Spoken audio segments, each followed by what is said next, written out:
नमस्कार दोस्तों, स्वागत है आपका हमारे YouTube चैनल एग्ज़ाम गुरु में। दोस्तों, आप सभी लोगों को पता है कि आरआरबी ग्रुप डी और एनटीपीसी सीबीटी 2 का एग्ज़ाम 2022 में होने वाला है।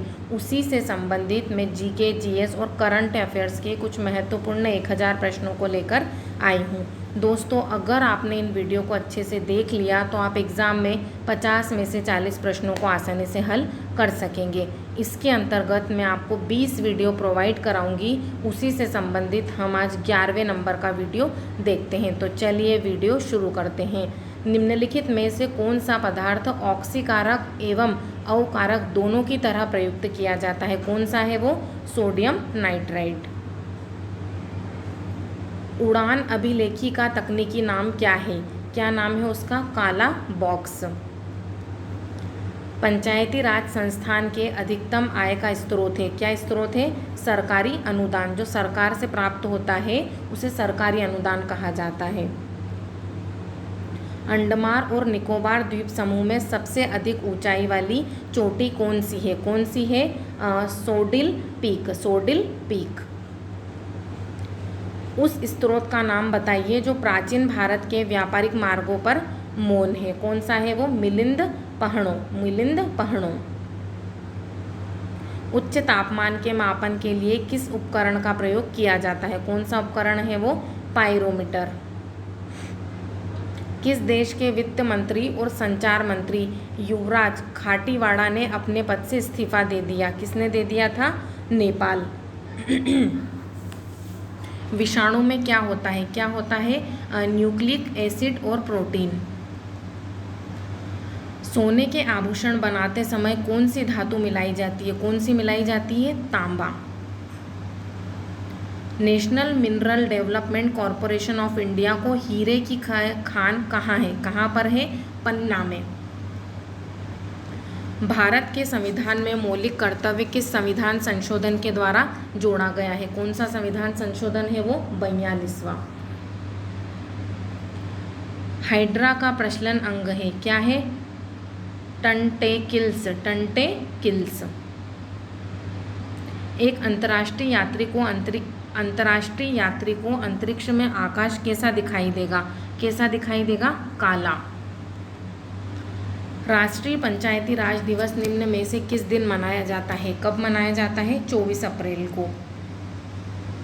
स्वतंत्रता के बाद की समय अवधि के लिए राष्ट्रीय आय अनुमानों को किस श्रृंखला के अंतर्गत रखा गया था? कौन सी श्रृंखला थी वो? इनमें से सभी, यानी कि परंपरागत श्रृंखला में भी रखा गया था, पुनरीक्षित श्रृंखला में भी रखा गया था और नवीन श्रृंखला में भी रखा गया था। परंपरागत श्रृंखला मतलब जो परंपरा से चली आ रही है वो परंपरागत श्रृंखला।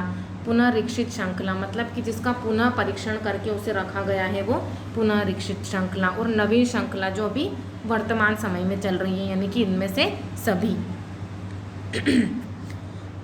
निम्नलिखित में कौन सबसे बड़ा कोशिकांग है? कौन सा है? प्लास्टिड। कौन सा है? प्लास्टिड। भारत में कुल कृषि क्षेत्र का कितना प्रतिशत भाग पूर्णतः वर्षा पर निर्भर रहता है? कितना प्रतिशत? 55% भाग ऐसा है जहां अगर वर्षा नहीं होगी तो वहां फसल नहीं होगी। भाखड़ा नागल परियोजना किस नदी पर स्थित है? कौन सी नदी है वो? सतलज नदी पर। निम्नलिखित में से कौन सा क्षेत्र विजयनगर के शासकों और यमनी के सुल्तानों के मध्य विवाद का विषय नहीं था? कौन सा क्षेत्र? वारंगल का क्षेत्र। वारंगल का क्षेत्र। बिहार में साक्षरता की वर्तमान स्थिति है? क्या है? 61.8%। टी मापक पर निम्न में से किसका मापन किया जाता है? किसका किया जाता है? चक्रवातों की शक्ति का। भारत में सबसे ऊंची पर्वत चोटी कौन सी है? कौन सी है? Godwin Austin. कौन सी है? Godwin Austin. निम्न में से कौन सा पदार्थ एक अति शीतित द्रव्य है? कौन सा है? कांच।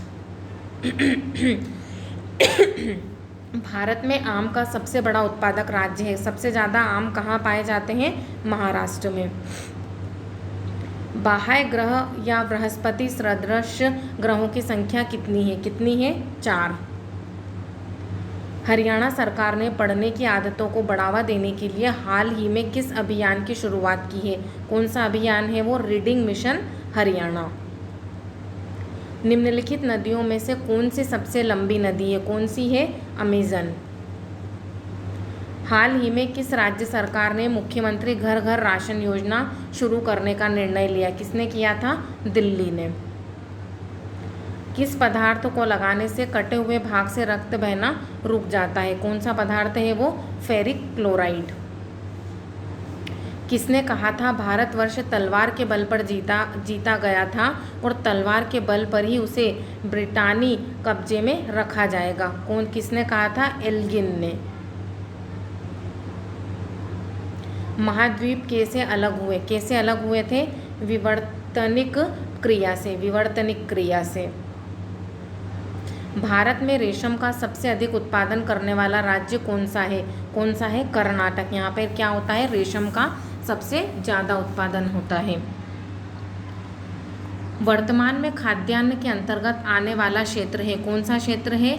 122 मीटर हेक्टेयर। चंगेज खान का मूल नाम था, क्या नाम था? तेमुचिन। क्या नाम था? तेमुचिन। जनगणना 2011 के अनुसार उत्तर प्रदेश में 10 लाखी नगरों की संख्या है, कितनी है? 7 ऐसे नगर हैं वहाँ की जनसंख्या क्या है? 10 लाख से अधिक है या 10 लाख है? 10 लाख है।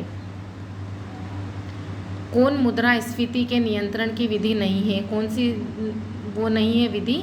ब्याज दर में कमी।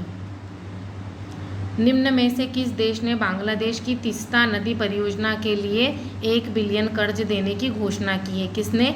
चीन ने। भारत सरकार के सर्वोच्च शासकीय अधिकारी कौन है? कौन है? भारत के मंत्रिपरिषद के सदस्य। कोशिका में प्रोटीन संश्लेषण कहाँ होता है? कहाँ होता है? राइबोसोम में। महासागरों की सर्वाधिक गहराई मीटर में है, कितने? 11,033 मीटर। सूर्य के ऊपर के भाग को क्या कहा जाता है? वर्णमंडल। संघ शासित प्रदेश दादरा और नगर हवेली भारत में निम्न में से किन राज्यों के बीच स्थित है? कौन से राज्य हैं वो? गुजरात और महाराष्ट्र। निम्न में से किन पहाड़ियों पर उष्णकटिबंधीय सदाबहार वन पाए जाते हैं? कौन सी पहाड़ियाँ हैं वो? नीलगिरी की पहाड़ियाँ। प्रकाश वोल्टी सेल होते हैं, सौर सेल। भारतीय इतिहास में बाजार नियमों या मूल्य नियंत्रण पद्धति की शुरुआत किसने की थी? अलाउद्दीन खिलजी ने। किस राज्य सरकार ने हाल ही में मधु बाबू पेंशन योजना के तहत ट्रांसजेंडर समुदाय को शामिल किया है? किसको? ओडिशा को। वर्ष भर बोई जाने वाली फसल है, कौन सी है? मक्का। निम्नलिखित में से कौन सा एक अवशेषी अंग नहीं है? कौन नहीं है? डायफ्राम। योजना काल में राष्ट्रीय आय में किस क्षेत्र का योगदान घटा है? कृषि का। कवि इकबाल जिन्होंने सारे जहां से अच्छा लिखा भारत के किस स्थान से संबंधित है? पंजाब से। दोस्तों अगर आपको हमारा ये वीडियो पसंद आया तो प्लीज़ वीडियो को लाइक कीजिए और चैनल को सब्सक्राइब कीजिए। धन्यवाद।